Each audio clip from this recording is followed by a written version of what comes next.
آپ کے کانوں نے جو زندگی میں کم سے کم نصیحت سنی ہوگی نا، وہ اس موضوع کے حوالے سے سنی ہوگی، جبکہ دین کے احکام موجود ہیں، قرآن میں آیات ہوں، سرکار دو عالم صلی اللہ علیہ وآلہ وسلم کی احادیث مبارک ہیں، اس پہ آپ کی طرف سے بہترین ارشاد ہے کہ مومن تانا نہیں دیتا۔ تانا دینا اتنا بڑا گناہ، میں اسے کہوں گا یہ جرم بھی ہے۔ کیوں ہے؟ کیونکہ تانا کسی بھی انسان میں ڈاؤٹ پیدا کرتا ہے۔ یاد رکھیے گا، ڈاؤٹ، سیلف ڈاؤٹ، اپنے آپ پہ شک، یہ آپ کی ناکامی کی جڑیں بناتا ہے۔ اگر کبھی بھی آپ نے کسی کی فیلئر کی روٹس ڈھونڈنی ہے تو آپ کو ملے گا کہ اس میں سیلف ڈاؤٹ پایا جاتا ہے، اس میں خود پہ یقین نہیں ہے، اس کا خود پہ اعتبار نہیں ہے، وہ اپنے آپ پہ کانفیڈنس کہ یہ میں کر سکتا ہوں وہ نہیں رکھتا۔ جب بھی آپ تانا دیتے ہیں، آپ کسی کی خامی کو ڈھونڈ کے اس کو بتاتے ہیں، آپ کسی کی بدی کو ڈھونڈ کے اس کو بتاتے ہیں اور بار بار اس کی تشہیر کرتے ہیں۔ میں نے دیکھا بعض لوگ اس کو بتانے کی بجائے دنیا کو بتانا شروع کر دیتے ہیں۔ آپ کی زندگی کے بدترین رشتے اور بدترین تعلقات وہ ہوتے ہیں جو آپ کی خامیوں کو چراہوں میں جا کے بیان کرنے لگے۔ چراہے سے مراد یہ ہے کہ وہ پبلک کر دیں۔ بہترین آپ کی زندگی میں دوست وہ ہے، آپ کی زندگی کا محسن وہ ہے جو آپ کی خامی کو آپ کو بتاتا ہے اور لوگوں کو خوبی بتاتا ہے، تاکہ آپ کا امیج خراب نہ ہو، آپ کو لوگ ایک شک کی آنکھ سے نہ دیکھیں۔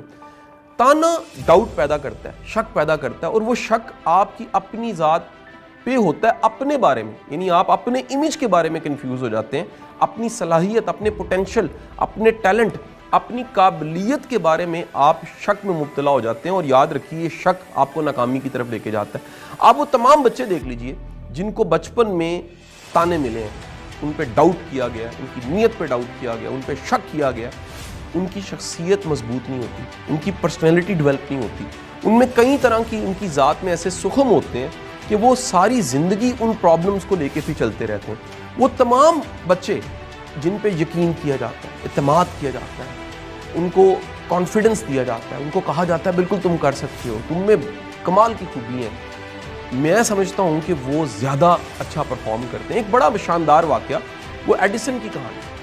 ایڈیسن جب چھوٹا تھا اسے اسکول سے نکال دیا گیا، ایک لیٹر دیا گیا کہ جاؤ اور گھر جاؤ، یہ ماں کو پڑھا دینا۔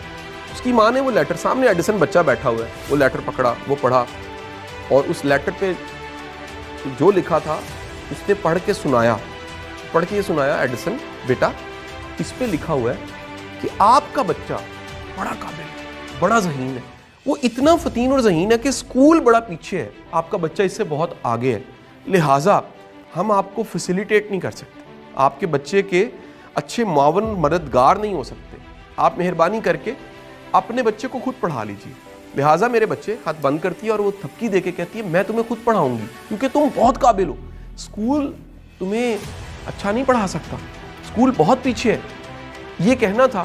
ایڈیسن جب بڑا ہو گیا، اتنی ایجادات، تقریباً 1249 ایجادات، پرانے کتابیں، رسالے اور میٹیریل میں سے وہ خط میں وہی چٹھی، وہ اس کو کھولتا ہے، پڑھتا ہے، اس کی آنکھوں سے آنسو گرنے اور وہ کیا کہتا ہے، اوہو اصل میں خط میں تو کچھ اور لکھا ہوا تھا۔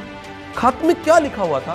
خط میں لکھا ہوا تھا آپ کا بچہ انتہائی کنزیں، انتہائی نالائق اور خبتی ہے، وہ تو سیکھ نہیں سکتا، اس کے پاس تو لرننگ کی کوالٹی کوئی نہیں ہے، لہٰذا اس کو گھر لے جائیں، ہم نہیں پڑھا سکتے۔ ایڈیسن کی ماں سمجھدار تھی، اس نے ڈاؤٹ نہیں کیا، وہ سیلف ڈاؤٹ، وہ تانا جو اس وقت اگر ایڈیسن کو ملتا تو اتنا بڑا انسان جس نے بلب بھی بنایا، اتنی ایجادات بھی کی، وہ کبھی دنیا کے سامنے نہ آتا۔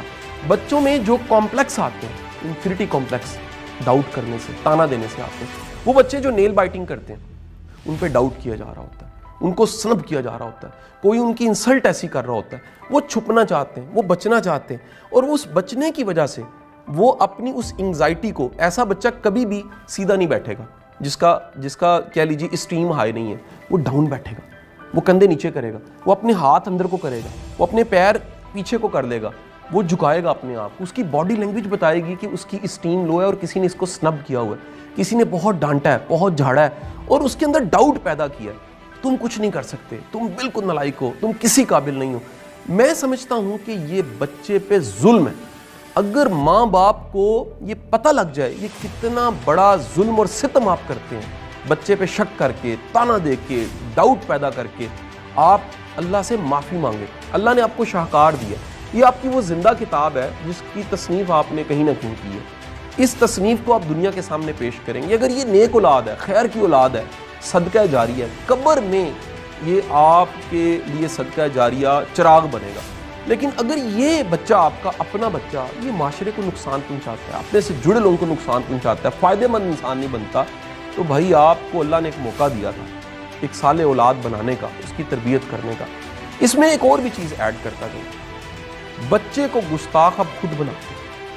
آپ کو پتہ نہیں لگ رہا ہوتا. اگر آپ کو یہ پتہ ہی نہیں لگ رہا آپ کون سی ایسی غلطی کر رہے ہیں. اچھا وہ کہتے ہیں ہم کھلا رہے ہیں, پلا رہے ہیں, سارا کچھ لا کے دے رہے ہیں, ہم نے کوئی غلطی نہیں کی, دیکھیں جی پورا دن میں مزدوری کرتا ہوں, ماں کہتی ہے میں چولہے پہ بیٹھی رہتی ہوں, اور میں کیا کروں. یہ نہیں. تربیت کرنا بھی ایک کام ہے, جیسے دفتر جانا ایک کام ہے, جیسے کھانا پکانا ایک کام ہے, جیسے گھر چلانا ایک کام ہے. بچوں کی اچھی تربیت کرنا یہ ایک باقاعدہ کام ہے, اور بعض اوقات پڑھے لکھے ماں باپ بھی یہ کام نہیں جانتے. تربیت کا مطلب ہے اس کے اندر چھپی خوبیوں کو جگانا. تربیت کا مطلب ہے اس کو سمجھنا. تربیت کا مطلب ہے اس کو سمجھا پانا. تربیت کا مطلب ہے اس کو انسپریشنز دینا.